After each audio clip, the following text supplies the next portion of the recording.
Go through them, Yep, Lauren. I sure do. 22,000 jobs added in the month of August.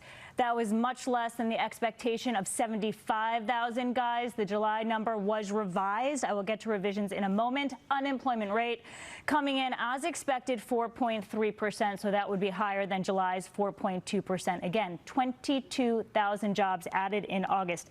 Let me get you the revisions because this is what everybody is focused on. For June and July together, combined 21,000 jobs lower than previously reported. I'll categorize that now. So you see for June, it was revised down by 27,000, getting you to negative 13,000, and the change for July up by 6,000, getting you to 79,000. So the monthly jobs report came out today, and it's about as bad as we all expected. Well, I guess it's a little bit worse than we expected, honestly, because 75,000 jobs were expected to come in, and we got 22,000. The unemployment rate is the highest it's been since about 2021. You know, during the pandemic. And while I take no pleasure watching our economy collapse even further than it already has because of the incompetence of one particular orange man in charge, it does provide just the silver lining a little bit to watch Fox Business hosts twist themselves into knots to make this thing seem not as bad as it really is. Here, private payrolls coming in. The expectation was 75,000. We got 38,000, and there was a loss of 16,000 jobs in government, which I think Lauren mentioned. But again, you know, that 22,000 number, Charles, it's a weaker than expected number, and these revisions are pretty brutal. Yeah, extraordinarily. You know, gone through. I mentioned healthcare, 31,000. The 12-month average is 42,000. Yeah, so we're not seeing much movement in that number, which is disappointing. And surprising, to be honest with you, Cheryl, because we're seeing that there is starting to be some increase in the weekly jobless claims. And so I like to look into that number and say, are we seeing more people say they want to participate in the workforce? I also think this report is a little bit more of the same. The jobs are in healthcare, they're in leisure and hospitality. We've lost jobs again in the professional business service sector. We've lost jobs in this report in the temporary help sector, which is not a good sign.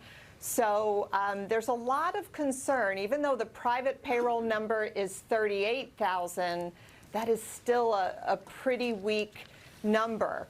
But Yeah. It's disappointing. It's weaker than expected. There's a lot of concern. There's a lot of concern. Or, you know, what you guys could just say is, it's bad. It's real bad. And again, the areas where we're losing jobs the most are the areas where this administration has done the most damage. Areas like the federal workforce, areas like where the tariffs have done the most damage. But instead, we're all standing around doing that meme where it's like, we're all trying to find the guy who did this. We know why this is happening. And again, you know, Fox Business is a little bit slightly more serious than Fox News. Probably because their audience is like Wall Street boomers instead of regular boomers. And the Wall Street boomers at least know how to do math, so you can't really bullshit them that hard. But like, let's take a look now. When they ask the Secretary of Commerce, Mr. Lutnick, about these numbers, what is his response? Build that. I mean, think of the employment. You look at next year's employment, it is going to explode. All these factories we're building, all the plants that are coming into America. You know, you look at the unemployment rate numbers today, wait till a year from today. Wow, it will be amazing numbers. Again, just everyone in this administration is like a ShamWow salesman. Oh, the numbers are going to be great. They could just come back like a year from now. You know, everyone's going to have jobs in a year. Okay, that's great. What about today? What about the people losing their jobs or who don't have jobs today? What about the people going to the grocery store and not being able to afford groceries today? What about the people who are going to lose their health care in the next couple months or in the next year because of the bill you guys passed today or, you know, this year? 1 year from now, amazing numbers, the best numbers. Everyone says, we have the best numbers. This grift does not work. It's incredible to me that they're still trying to do this. It has never worked. It didn't work during COVID. That's why Donald Trump lost that election, because he's going around telling everybody how great everything is when they're like, I don't know, man. My grandma just died and also I don't have a job. But they've learned nothing. Instead of actually just implementing policies that improve people's lives, they're just going to lie to your face about how you are doing. And again, we were promised on day one the return of the greatness of America, the greatest economy ever, that all your prices are going to be cut in half. And instead today what we get is a continual moving of the goalposts of when the supposed Trump golden era is going to start. I think they'll get better because she'll take out the people who are just trying to create noise against the president.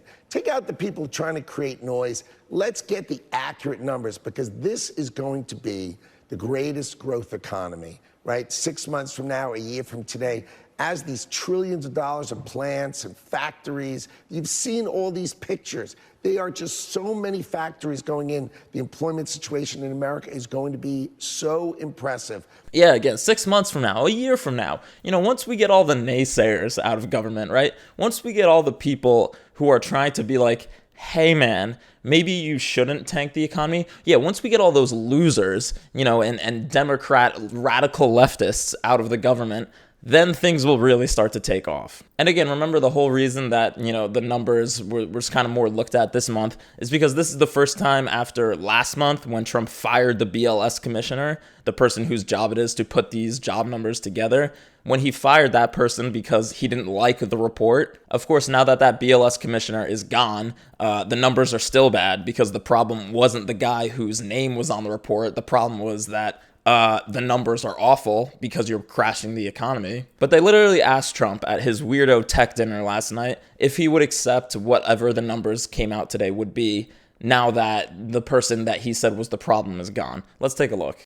Thank you, Mr. President. Tomorrow we have a jobs report coming out, the first since the BLS commissioner who you fired won't be there. A lot of people will be turning to you to see if you believe the data that's released. Can you commit to saying the data will be credible? The number, I don't know, they come out tomorrow, but the real numbers that I'm talking about are going to be whatever it is, but will be in a year from now when these monstrous, huge, beautiful places, they're palaces of genius, and when they start opening up, you're seeing, I think you'll see job numbers that are going to be absolutely incredible. Right now, it's a lot of construction numbers, but you're going to see job numbers like our country has never seen before. Yep, again, 6 months from now. 6 months. It's the real numbers are coming in a year, okay? Any number you see that is not, we added 5 million jobs today, that number's fake, okay? Don't believe your eyes. Close your eyes and just trust that Daddy Trump is in command here. And the entire Republican Party is lockstep in this strategy. I mean, they also asked Representative Randy Fine, who, if you don't remember, is the guy who said that we need to let Gaza starve. But CNN asked him this morning, if he would accept the numbers that come out. And he was as non-committal as Donald Trump. Are you going to believe the numbers? I'm gonna look at the numbers. Look, the people who put these numbers together are human and they're fallible and they make mistakes. And if you go back and you look how these numbers always get put out and then they always get changed later. It wasn't that they make mistakes. The reason that the president kicked out the commissioner of Bureau of Labor Statistics was he said that they were faking it. They were cooking the books, which there's no evidence of that. So do you think?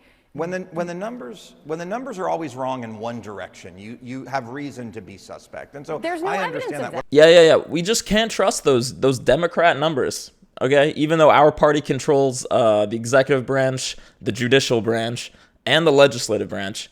Now that I think about it, you guys control literally everything. You control the people putting out the numbers. You control the policies that dictate what the numbers are in a large sense. And yet we're hemming and hawing over the methodology, as if this isn't the same methodology that Joe Biden and Donald Trump and Barack Obama and every single president since the BLS was created has been tested on. But again, just to keep ignoring the warning lights. Just keep ignoring the warning lights. And again, we'll see what happens. Where this ends for us. I can't imagine it'll be great. And CNN has also came out with a new analysis about the guy who Trump appointed to be the next BLS commissioner.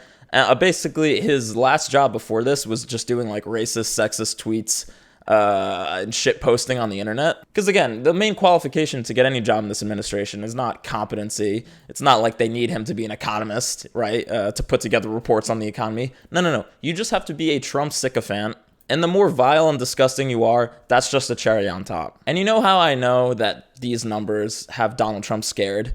Because today, after the numbers coming out, instead of taking to Truth Social to attack the numbers or to say anything about them, he took to Truth Social to go back to Epstein. He put out another weirdo, meandering, completely meaningless Truth Social post about how the entire Epstein thing is a Democrat hoax, even though we literally just this week heard from dozens of victims in Washington, D.C. including Trump voters who are Epstein victims who are saying, Mr. President, this is not a hoax. We need you to release these files. But again, I think it's fascinating. This is how dire the jobs report is, that he would rather talk about the Epstein scandal than talk about his failing economy. And the questions about his leadership isn't just relegated to the realm of this guy is insane and has no idea what he's doing.